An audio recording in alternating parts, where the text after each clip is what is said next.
Let's get right into this review for Avatar: Fire and Ash.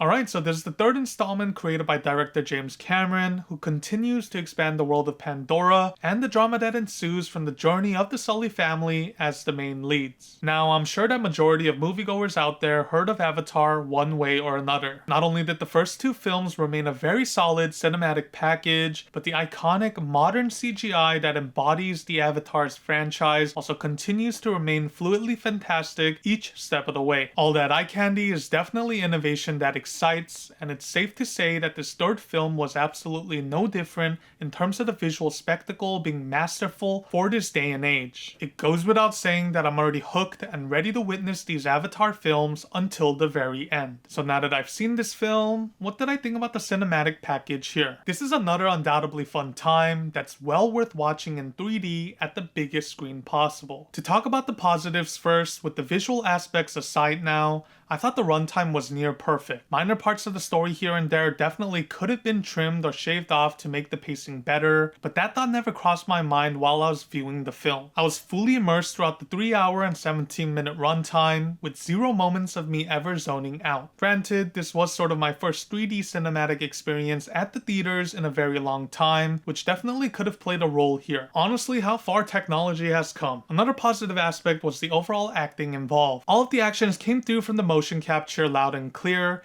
and I think at this point, it's safe to say that all of the actors involved understand the acting process on a fundamentally deeper level while wearing the special mocap suits. And yeah, bottom line, I thought everyone genuinely encapsulated their respective roles wonderfully. As for my final notable positive, kudos to the wild and grand imagination that continues to expand the world of Pandora. Everything about this world still has a magic touch to it, and I still continue to feel a lot of raw potential within the various storytellings that can possibly be explored in this world. So kudos to everyone and all of the departments involved who worked on this film. Now, as for some of my key negatives, I thought the story throughout the acts felt like a double-edged sword at times. The story here did remain serviceable and cohesive, well within the B-tier range, which is completely fine with me. But the main notable issue I had with this particular story is how similar the storytelling equation felt throughout the acts, especially when compared to the second film. Now, Avatar: Fire and Ash still worked for me as a cinematic package,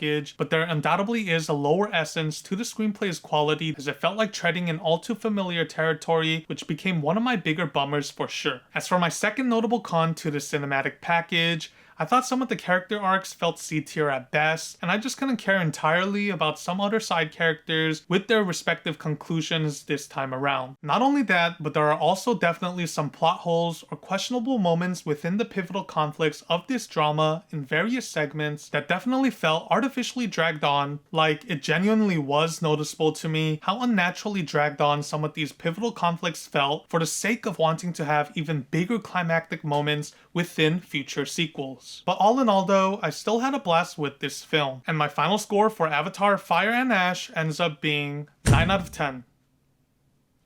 However, I am more cautiously optimistic this time around about the fourth installment. I'm hoping they can add a ton more breath of fresh air to the story and the expansion of the world to Pandora. This film did feel a bit samey to Avatar: The Way of Water, and I'm hoping the fourth and fifth film will be more uniquely distinct as cinematic packages. Anyways, thanks for checking this review out. I'll have more coming soon, so stay tuned for that. Like and subscribe if you haven't done so already, and I shall see you on my next upload. Until then, stay safe out there, and peace.